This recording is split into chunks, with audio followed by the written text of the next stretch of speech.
একজন সাহাবী যিনি কবরের আযাব থেকে বাঁচতে পারলেন না, কারণ খুব ছোট একটি ভুল।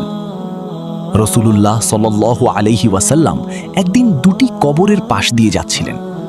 হঠাৎ তিনি থেমে বললেন, এই দুই কবরের মানুষ শাস্তি পাচ্ছে, কিন্তু তারা বড় কোনো গুনাহের জন্য নয়।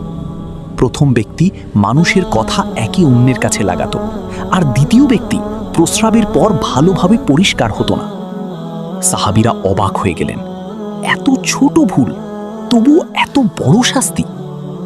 তারপর রাসূলুল্লাহ সাল্লাল্লাহু আলাইহি ওয়াসাল্লাম একটি খেজুর গাছের ডাল ভেঙে দুই কবরের উপর রাখলেন এবং বললেন, যতক্ষণ এগুলো শুকাবে না ততক্ষণ তাদের শাস্তি কিছুটা হালকা হতে পারে।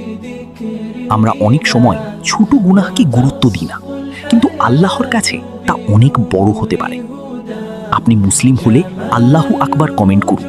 আমাকে ইসলাম প্রচারে উৎসাহ দিতে ফলো ও সাবস্ক্রাইব করুন।